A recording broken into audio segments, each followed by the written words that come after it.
28강입니다. 일본의 침략으로 국권을 빼앗기다 라는 주제고요. 그 이전까지 이제 나름의 근대화 정책을 추진하는 과정들을 쭉 봤습니다. 그러니까 조선이란 나라가 강화도 조약을 체결하고 나서부터 뭐 이모군란이나 갑신정변, 동학농민운동, 갑오개혁, 그리고 독립협회 활동과 대한제국까지 개항 이후에 쭉 조선이란 나라가 어떻게 변화해 왔는지, 어떻게 근대국가로 나아가기 위한 노력을 기울였는지 쭉 봤다면, 사실 요 파트부터는 이제 일본이 이 한국의 대한제국의 국권을 빼앗아가는 과정을 다룰 겁니다. 그러니까 그 말은 대한제국의 개혁이 성공적이지 못했다라는 것이기도 하겠죠. 그래서 대략적으로 1904년 러일전쟁이 벌어지고 나서 1910년 국권을 빼앗기는 과정을 지금 살펴보는 겁니다.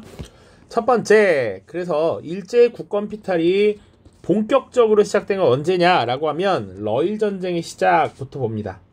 그리고 러일전쟁 자체는 위에도 있으니까요. 1904년부터 1905년까지 쭉 진행이 됩니다. 자, 그리고 이 전쟁에서 일본이 승리함으로써 그동안 러시아와 일본의 세력 균형이 무너지게 되고 일본의 한국 지배가 사실상 이제 굳어졌다라고 보시면 되겠죠.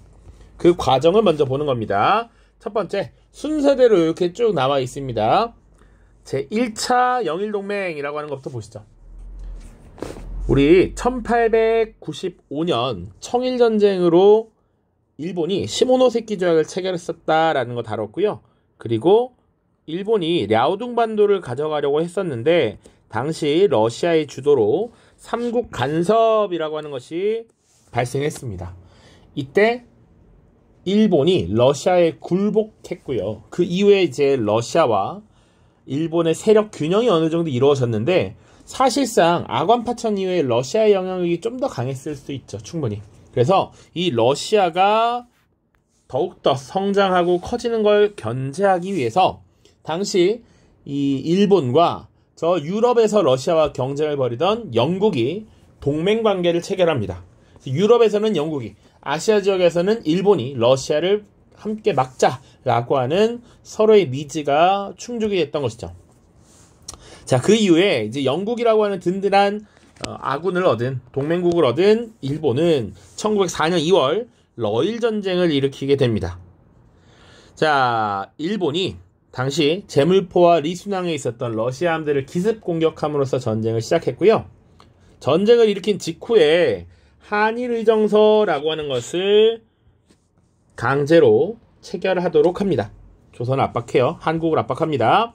당시 국왕이었던 고종은 러일전쟁이 벌어질 것 같은 분위기가 형성되자 국외 중립을 선언합니다. 자, 일본은 이것을 무시하고 한일의정서 체결을 강요했는데 핵심적인 내용은 뭐냐? 한반도에서 전쟁에 필요한 지역을 일본이 마음대로 사용할 수 있도록 하는 것이었습니다. 그래서 보통 한일의정서의 핵심적인 내용이 뭐야? 라고 하면 이렇게 기억하시면 됩니다. 군사, 기지, 사용권입니다. 그래서 한국에서 유리한 지점을 차지하고 러시아와 전쟁을 수월하게 치르겠다라고 하는 일본의 의도가 담겨 있는 것이죠. 자, 그리고 전쟁을 치르는데 일본은 항상 선전포고 없이 기습공격을 통해서 전쟁을 시작하면서 전쟁을 유리하게 이끌고 갑니다. 자, 8월이 되면 러일전쟁에서 유리한 고지를 점하자 일본은 제1차 한일협약을 강제로 체결을 하게 되죠. 이때 일본이 재정고문 메가타와 외교고문 스티븐스를 파견하게 되는데 이를 통해서 한국에 대한 내정 간섭을 본격화합니다. 재정고문 메가타 그리고 외교고문 스티븐스입니다. 자, 뒤에 이 인물은 한 번씩 또 나올 거니까 이름을 익숙하게 봐두시는 게 좋고요. 1차 한일협약은 흔히 고문정치의 시작이라고 얘기합니다. 그래서 중요한 정책을 결정하거나 어떤 개혁을 추진할 때 이 고문들의 동의를 얻게끔 했다라고 보시면 돼요. 자, 그 이후에 일본은 영국과 미국과 교섭을 하기 시작합니다. 그래서 한국을 지배하는 것에 대해서 암묵적으로 동의를 받아요. 자, 그 당시에 체결했던 조약이 영국과 체결한 것이 제2차 영일동맹이라고 하는 것이 있고요.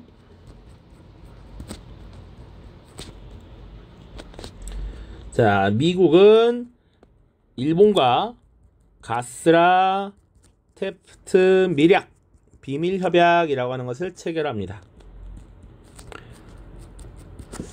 자, 영국으로부터 일본은 한국 지배 인정받았고요. 미국과는 일본이 한국을 지배하는 것 인정, 그리고 미국이 필리핀을 지배하는 것 인정, 이렇게 서로 약속을 했다라고 보시면 돼요. 그 이후에 러일 전쟁은 결국 미국의 중재로 마무리 단계로 들어가게 되는데, 그 과정에서 체결했던 조약이 포츠머스 조약입니다. 그래서 러시아와 포츠머스 조약을 체결함으로써 일본은 한반도와 만주 지역에 대한 우위권을 러시아로부터 인정받게 되는 것이죠. 그래서 지금 러일 전쟁을 치르면서 체결한 여러 조약들, 특히 우리 한국과 관련된 건 잘 기억을 하셔야겠죠. 한일의정서와 제1차 한일협약 기억하시면 되겠습니다. 자, 여기 러일 전쟁의 전개 과정과 관련된 지도가 있는데요. 대략적인 그냥 지금 일본이 굉장한 공세를 펼쳤구나 정도로 생각하시면 되고, 오른쪽에 136쪽에 있는 자료가 있습니다. 요게 제1차 한일협약의 내용입니다. 그러니까 여러분들은 공부할 때 시험을 대비하는 입장에서는 내용을 보고 이게 무슨 조약인지 파악을 할 수가 있어야겠죠. 한국 정부는 일본 정부가 추천한 일본인 한 명을 재정고문으로, 그리고 추천한 외국인 한 명을 외교고문으로 삼는다. 각각 메가타와 스티븐스를 지금 고문으로 임명하게 되었죠. 자, 그 다음입니다.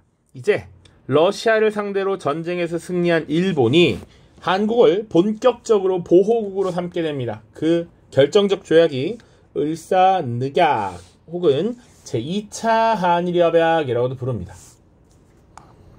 그래서 체결 과정을 보시면 일본이 무력으로 당시에 군사를 이끌고 옵니다. 그래서 고종과 대신 장관들을 위협하고 새로운 조약의 체결을 강요하게 되고요. 일본은 을사늑약 체결을 일방적으로 선언했습니다. 자, 여기서 핵심적인 내용 두 가지를 기억하셔야 되는데, 일본이 한국의 외교권을 대신해서 행사한다. 대한제국의 외교권을 박탈했다라는 것이고요. 그리고 외교 업무를 위해서 한성에 통감부를 설치하도록 합니다. 그런데 이 통감부는 사실상 외교 업무만 본 것이 아니라 국내 모든 일들의 내정 간섭을 시행하게 되죠. 그래서 이 을사늑약의 체결 결과 이토 히로부미가 초대 통감으로 부임하게 되었고요. 외교권을 박탈했기 때문에 당시 한국이 설치한 각국 외교관, 외교공사관은 폐쇄 처리가 되었습니다. 그래서 을사늑약과 관련된 내용 두 가지 2조와 3조인데요. 한국 정부는 지금부터 일본국 정부의 중개를 거치지 않고는 어떠한 국제적 성질을 가지는 조약, 약속도 맺지 않을 것을 약속한다. 그래서 대한제국의 외교권을 박탈당했다라고 하는 것이고요. 3조 보시면 일본국 정부는 그 대표자로서 한국 황제 폐하 아래 한 명의 통감을 두되 서울에 주재하고 한국 황제 폐하를 공중에서 아련할 권리를 가진다. 그래서 통감부의 설치라고 하는 것 두 번째 내용이 되겠습니다. 자, 그런데 이 을사늑약 체결과 관련해서는 여러 가지 기억을 해야 되는 것들이 있습니다. 왜 이것이 효력을 가져서는 안 되는가? 왜 이게 잘못된 조약인가? 라고 하는 것이죠. 당시 맨 앞장을 보시면 이게 무슨 조약인지 조약의 이름도 없습니다. 그리고 맨 뒷장에 사실은 이 조약 체결을 주관한 장관의 도장이 있고, 그리고 최종적으로는 이 행정수반이라고 할 수 있는 황제의 도장이 찍혀 있어야 하는데 고종황제의 서명 도장이 없었다라는 것이죠. 그래서 이런 을사늑약의 체결 과정을 풍자한 그림이 한일협약도라는 것이 있습니다. 여기도 협은, 원래 협약은 협의하여 약속을 맺는 것인데 당시 사용했던 한자를 보면 위협 속에서 약속이 체결됐다라는 얘기죠. 그래서 지금 한국의 황제가 분노하고 있는 표정이 있고요. 일본이 군인을 동원해서 위협하고 있고요. 맞은편 일본인들이 웃으면서 보고 있는 것이죠. 내용 보시면 일본이 한국 황제를 위협하여 조약을 맺었다라는 얘기입니다. 그리고 당시에 을사늑약 체결에 가담한 오적이라는 표현을 쓰고 있고요. 자, 그래서 을사늑약이라고 하는 것에서 늑이라는 자체가 억지로 맺은 조약이라고 보시면 됩니다. 억지로 맺은 조약. 자, 그다음 이제 을사늑약 이후에 국권을 빼앗긴 과정들을 보시죠. 당시 황제였던 고종은 이 을사늑약에 전혀 동의하지 않았습니다. 자, 그리고 나서 이것에 대한 부당함을 알리기 위해 여러 가지 노력을 기울이게 되죠. 자, 을사늑약을 체결했던 게 1905년이고요. 1907년에 당시 네덜란드 헤이그라고 하는 도시에서 만국 평화회의라고 하는 것이 열리게 되어 있었습니다. 이때 특사를 파견해서 을사늑약이 불법적이고 무효이다라는 것을 알리고자 했어요. 자, 당시 파견했던 특사가 여기 교과서에도 있는 신문 자료인데 가장 왼쪽에 있는 인물이 법률가, 한국의 최초의 검사 이준이고요. 가운데 있는 사람이 이상설이라고 하는 인물입니다. 당시 을사늑약을 체결하는 그 조약 당시에 관리로서 그 회의를 지켜봤던 인물이고요. 그리고 외국어에 굉장히 능통했던 젊은 이위종이라는 인물까지 3명을 특사로 파견해서 을사늑약의 부당함을 알리려고 했습니다. 그러나 일본이 이들이 파견된 사실을 알고 이들이 회의장에 들어오지 못하도록 방해했습니다. 그리고 암묵적으로 비공개로 뒤에서 일본의 한국 지배를 인정해 주었던 열강들은 이런 한국의 노력을 외면해서 성과를 거두지 못했죠. 자, 이 고종의 노력, 헤이그 특사 파견을 문제시 삼아서 일본은 고종 황제를 강제로 퇴위시켰고요. 그 아들인 순종을 황제 자리에 올리도록 했습니다. 자, 그리고 순종이 즉위한 이후에 새로운 조약 체결을 강요하게 되는데요. 그것을 한일 신협약 혹은 당시 체결했던 1907년이 정미년이었기 때문에 정미년에 맺은 7가지 내용이라고 해서 정미 7조약이라고도 부릅니다. 자, 그래서 일본인을 각 부서별로 차관에 임명하도록 했다라는 게 한일 신협약의 핵심적인 내용이죠. 차관 정치. 그리고 이면에 당시 부속 각서를 체결하도록 합니다. 부속 각서를 통해서 한국의 군대를 해산할 것 이렇게 결정을 하게 되고요. 그리고 1909년과 1910년에 각각 사법권을 박탈했고 그리고 경찰권을 박탈하는 이런 조치들을 취하게 됩니다. 자, 그래서 사법권을 강탈하는 요 조약의 명칭을 기유년에 체결된 각서라고 해서 기유각서라고도 불러요. 요거는 또 예전에 몇 번 언급이 된 적들이 있습니다.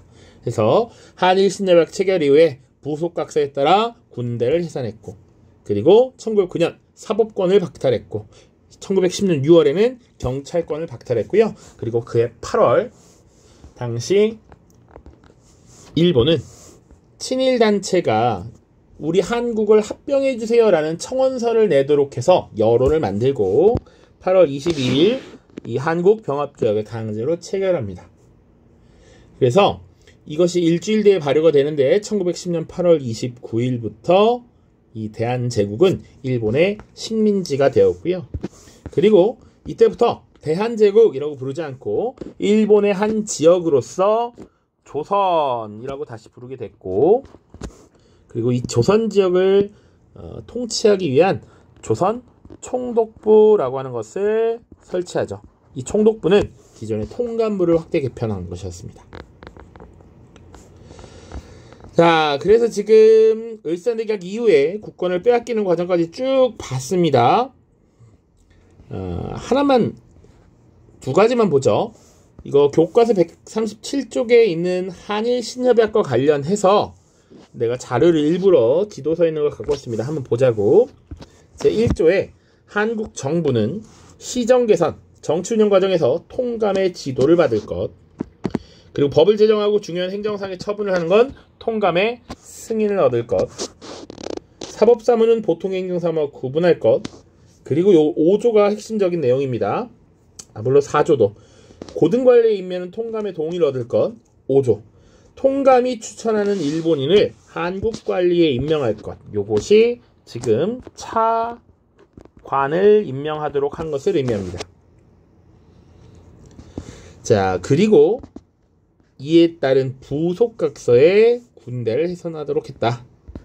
자, 1910년에 체결한 한국병합조약 보시면 한국 황제폐하는 한국 전부에 관한 일체 통치권을 완전히 또 영구히 일본 황제폐에게 양해한다. 이런 조약을 체결하게 됐는데 사실 보면 순종 황제가 동의하지 않고 강제로 체결되었다라고 하는 것을 볼 수 있죠. 그래서 그것이 굉장히 부당하다라는 내용을 담고 있습니다. 요렇게 지금 일제한 국권 피탈 과정 쭉 봤습니다. 그래서 1904년 러일 전쟁이 시작되면서 체결된 한일 의정서부터 그리고 한국 병합 조약까지 구체적으로 우리가 체결했고 어떤 권리를 빼앗겼는지 보시고요. 그 맥락 속에서 등장하는 여러 가지 사건을 흐름에 따라 잘 정리를 하셔야겠습니다. 요 영상 일단 여기서 마치고요. 다음 영상에서는 간도 그리고 독도와 관련된 거 짧게 다시 살펴보고 마무리하겠습니다. 고생 많았습니다. 안녕.